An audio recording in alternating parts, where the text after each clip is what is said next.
Hi friends, आप सभी कैसे हो। आशा करता हूँ कि आप सभी अच्छे होंगे। आपका हमारे चैनल वीके जाटोल क्लासेस में स्वागत है। आज के इस वीडियो में हम 8 जून 2026 के मुख्य करंट अफेयर्स और उसके एक्सप्लेन के बारे में चर्चा करेंगे। प्रश्न नंबर 1, हाल ही में किस देश ने भारतीय नागरिकों के लिए ट्रांजिट वीजा की अनिवार्यता समाप्त कर दी है? A France, B Germany, C Italy, D Spain. दोस्तों, आपका सही answer option number B Germany होगा। जर्मनी सरकार ने भारतीय नागरिकों के लिए ट्रांजिट वीजा की अनिवार्यता को पूरी तरह समाप्त कर दिया है। यह एक महत्वपूर्ण निर्णय है जिसका भारतीय व्यापारिक समुदाय, विशेषकर निर्यातकों और उद्यमियों ने गर्मजोशी से स्वागत किया है। यात्रा में आसानी। अब भारतीय यात्री अगर जर्मनी के हवाई अड्डों से होकर किसी अन्य देश की यात्रा करते हैं तो उन्हें ट्रांजिट वीजा लेने की आवश्यकता नहीं होगी। इससे छात्रों, पेशेवरों, पर्यटकों और व्यवसायियों का काफी समय और मेहनत बचेगी। व्यापार को बढ़ावा। निर्यातकों का कहना है कि अंतर्राष्ट्रीय प्रदर्शनियों और व्यापारिक बैठकों में भाग लेने के लिए बार बार होने वाली यात्राएं अब बहुत सरल और समयबद्ध हो जाएंगी। कूटनीतिक जीत। व्यापारिक संगठनों ने इस उपलब्धि के लिए प्रधानमंत्री नरेंद्र मोदी और विदेश मंत्रालय के सशक्त कूटनीतिक प्रयासों की सराहना की है।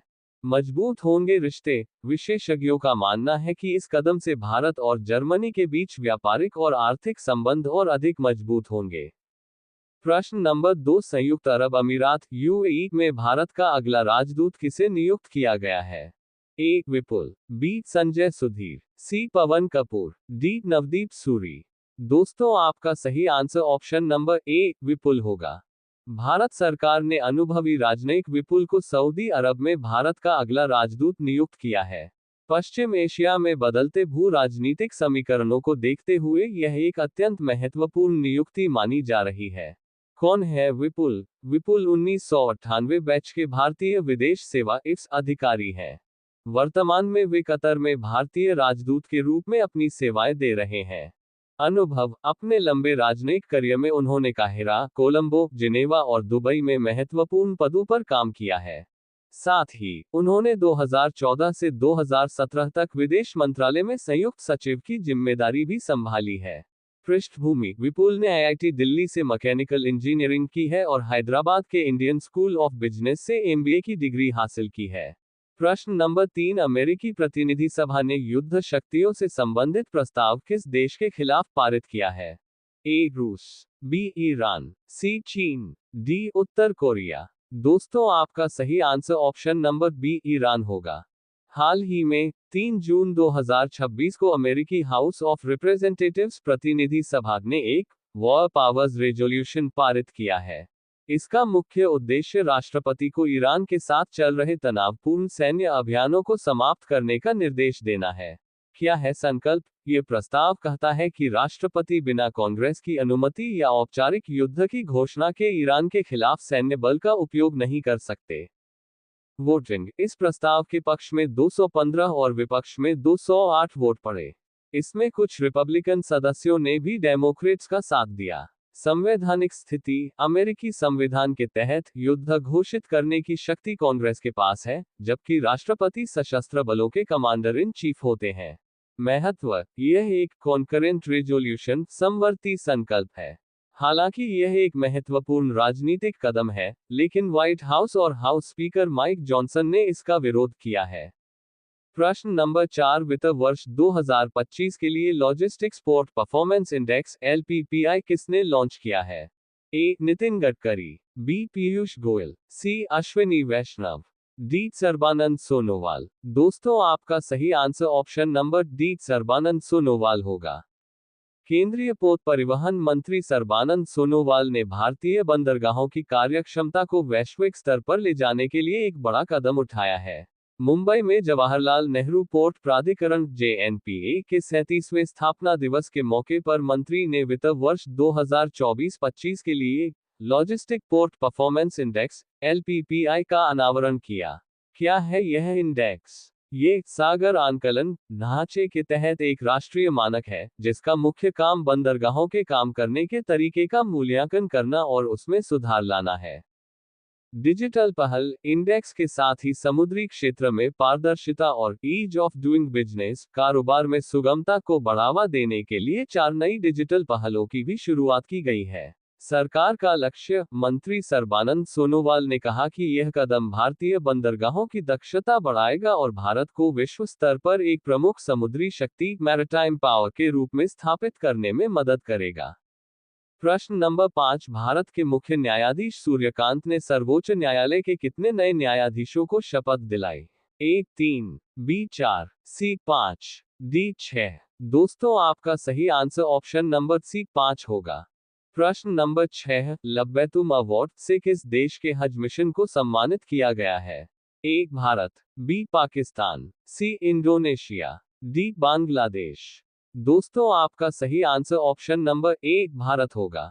सऊदी अरब में भारतीय हज मिशन ने एक बड़ी उपलब्धि हासिल की है। भारतीय हज मिशन को हज के दौरान बेहतरीन तालमेल और संचार व्यवस्था के लिए सऊदी अरब के हज और उमराह मंत्रालय द्वारा 2 प्रतिष्ठित लब्बैतुम अवार्ड लैबाइटम अवार्ड्स से सम्मानित किया गया है। केंद्रीय अल्पसंख्यक मामलों के मंत्री किरेन रिजिजू ने इस उपलब्धि पर गर्व व्यक्त किया है। उन्होंने बताया कि यह सम्मान भारतीय मंत्रालय और हज समिति के बीच के शानदार तालमेल का परिणाम है। इस सफलता के पीछे क्या खास रहा? इस साल हज यात्रा को बेहतर बनाने के लिए कई नई डिजिटल और स्मार्ट पहल की गई थी, जिन्होंने तीर्थयात्रियों को बहुत सुविधा दी। हज सुविधा ऐप तीर्थयात्रियों को डिजिटल सहायता देने के लिए स्मार्ट रिस्टबैंड, खोए हुए यात्रियों का पता लगाने और उन्हें तुरंत मदद पहुंचाने के लिए कम समय वाला हज, पहली बार 20 दिनों का छोटा हज विकल्प पेश किया गया, जिससे यात्रियों को काफी राहत मिली। प्रश्न नंबर 7, अंडमान और निकोबार कमान के 20वें कमांडर इन चीफ के रूप में किसने पदभार ग्रहण किया है? A Ajay Kochar, B Dinesh Tripathi, C R Hari Kumar, D Vineet McCarty. दोस्तों आपका सही answer option number D Vineet McCarty होगा। प्रश्न नंबर 8, खुफिया और निगरानी अभियानों के लिए दिव्यास्त्र MK1 का परीक्षण किसने किया है? ए भारतीय सेना, बी भारतीय वायुसेना, सी इसरो, डी DRDO। दोस्तों आपका सही आंसर ऑप्शन नंबर ए भारतीय सेना होगा। प्रश्न नंबर 9, पटना उच्च न्यायालय के मुख्य न्यायाधीश के रूप में किसे नियुक्त किया गया है? ए न्यायमूर्ति BR गवई, बी न्यायमूर्ति मीनाक्षी मदन राय, सी न्यायमूर्ति DY चंद्रचूड़, डी न्यायमूर्ति संजय किशन कौल। दोस्तों आपका सही आंसर ऑप्शन नंबर बी न्यायमूर्ति मीनाक्षी मदन राय होगा। नियुक्ति, केंद्र सरकार ने जस्टिस मीनाक्षी मदन राय को पटना हाई कोर्ट का नया मुख्य न्यायाधीश नियुक्त किया है। सुप्रीम कोर्ट कॉलेजियम ने 22 मई को उनके नाम की सिफारिश की थी। पदभार, वे वर्तमान मुख्य न्यायाधीश संगम कुमार साहू की सेवानिवृत्ति 4 जून के बाद अपना पदभार संभालेंगी। परिचय, जस्टिस मीनाक्षी मदन राय सिक्किम हाई कोर्ट में न्यायाधीश नियुक्त होने वाली सिक्किम की पहली महिला थी। शिक्षा और करियर, 12 जुलाई 1964 को जन्मी जस्टिस राय ने लेडी श्री राम कॉलेज, दिल्ली से पढ़ाई की और 1989 में LLB की डिग्री हासिल की। उन्होंने 1990 में वकालत शुरू की थी और दिल्ली हाई कोर्ट व सुप्रीम कोर्ट में प्रैक्टिस की है। अब ये प्रश्न आप लोगों के लिए, आप सभी लोग इसका आंसर कमेंट बॉक्स में जरूर बताएं। कर्नाटक के 25वें मुख्यमंत्री के रूप में किसने शपथ ली है? ए सिद्धारमैया, बी BS येदियुरप्पा, सी DK शिव कुमार, डी जगदीश शेट्टार। यदि दोस्तों आपको हमारा यह वीडियो अच्छा लगा हो तो वीडियो को लाइक शेयर जरूर करें, साथ ही हमारे चैनल VK जाटोल क्लासेस को सब्सक्राइब जरूर करें ताकि हमारे चैनल पर अपलोड होने वाली प्रत्येक वीडियो का नोटिफिकेशन आप तक तुरंत पहुंच सके।